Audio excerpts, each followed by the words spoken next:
आइए। आज आपको सिखाते हैं कि टैली में कॉस्ट कैटेगरी कॉस्ट सेंटर कैसे ऑन किया जाता है। पहले तो हम समझ लेते हैं कॉस्ट कैटेगरी होता है क्या चीज़, कॉस्ट सेंटर क्या चीज़ होता है। कॉस्ट कैटेगरी कॉस्ट सेंटर ऐसी दो चीज़ें होती हैं। जैसे हमने मान लो किसी सैलरी दिया तो कितना सैलरी दिया, इस चीज़ को डिफाइन करने के लिए, मतलब सही से जानकारी देने के लिए हम कॉस्ट कैटेगरी और कॉस्ट सेंटर का, जैसे कि सैलरी तुम्हारा खर्च हो गया, अब सैलरी कितने लोगों को दिया, कितने एम्प्लॉय को दिया, ठीक उसकी डिटेल बताने के लिए हम कॉस्ट कैटेगरी और कॉस्ट सेंटर का प्रयोग करते हैं। जैसे सबसे पहले हम जाएंगे क्रिएट में और अगर जैसे एक चीज़ और ध्यान देना रहता है, अगर यहीं पे F11 कर दो,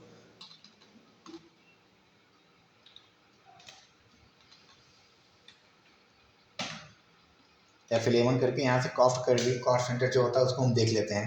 ये हमारा यस रहना चाहिए। अगर यस रहे, ऑलरेडी मैंने यस कर रखा है पहले से, इसी में शो हो रहा है। अगर आप नहीं करेंगे तो ये नो रहेगा, तो इसको आके यहाँ से F11 से, ठीक है, F11 से इसको आप यस कर सकते हैं। उसके बाद आपको आना है गेटवे ऑफ टैली पे, जाना है क्रिएट में जाने के बाद यहाँ से शो मोर कर देंगे हम।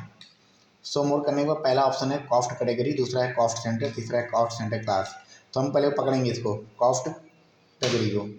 यहाँ पे पूछ रहा है कि ऑलरेडी आप पहले से बनाए हुए हैं या नया बनाने हैं, तो हम नया बनाएंगे, ठीक है। तो क्रिएट न्यू करेंगे, यहाँ पे जाएंगे, यहाँ डालेंगे जिस चीज़ का हमारा खाता है, जिस चीज़ का एक्सपेंस कर रहे हैं उसका खाता मैंने खोल दिया सैलरी अकाउंट के नाम से, ठीक है, हमने सेव कर दिया, ये हमारा बन गया एक। अब दूसरा बनाएंगे सेंटर का मतलब होता है हमने किसको किसको क्या क्या दिया है, किसको कितनी सैलरी दिया, तो उस व्यक्ति का नाम डालेंगे जो भी एम्प्लॉय होते हैं ना, वो भी किस चीज़ के अंतर्गत। यहाँ पे ये चीज़ ध्यान देना, यहाँ पे सैलरी ही, अगर ये आया जाएगा ना प्राइमरी कॉस्ट कैटेगरी, तो गलत है, क्योंकि हमने किसके अंदर हमें डालना है, सैलरी के अंतर्गत, ठीक है। स्पेस दबा के चेक कर लेते हैं। यहाँ मोहन कर दिया सेव, ये हमारे एम्प्लॉय हो गए मोहन, सोहन, रवि, जतिन, ठीक, ये हमारे 4-5 एम्प्लॉय मैंने बना दिया, ज़्यादा नहीं। अब उधर से बाहर आ जाएंगे, फिर आएंगे यहाँ पे। तो अभी तो मेरे पास कैश है नहीं क्योंकि तो नई कंपनी है, तो सबसे पहले हम क्या करेंगे, कैश रिसीव कर लेते हैं।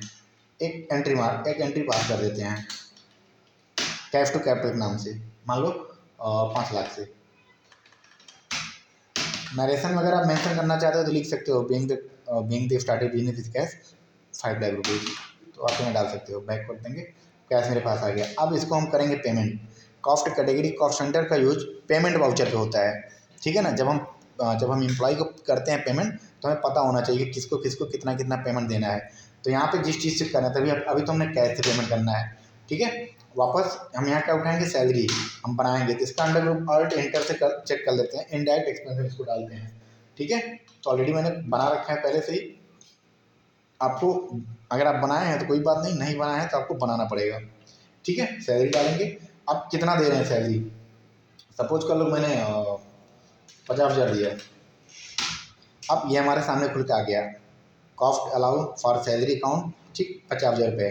तो जो सबसे ऊपर लिखा है ना कॉस्ट कैटेगरी, इसको हम स्पेस दबा के पहले उठा लेंगे सैलरी अकाउंट को।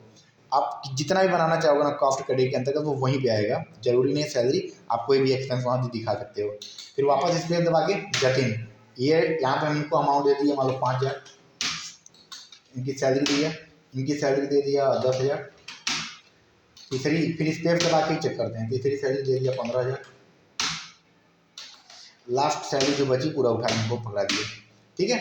अभी यहाँ कुछ नहीं करना है, यहाँ पे नरेशन अगर मेंशन करना चाहो तो लिख सकते हो, बीइंग द सैलरी गिवन, जो भी है पार्टी नेम आप यहाँ डाल के इसको सेव कर सकते हो, ठीक। अब इसका रिपोर्ट कैसे देखते हैं, डी दबाएंगे, यहाँ पे स्टेटमेंट ऑफ अकाउंट पे जाएंगे, यहाँ पे कॉस्ट सेंटर यहाँ पे जाएंगे, और पहला ही ये लिखा कैटेगरी समरी, इस पे जाएंगे, ये हमारे सामने साफ साफ सारा डिटेल दिख रहा है, ठीक है। थैंक यू, आज के लिए इतना ही।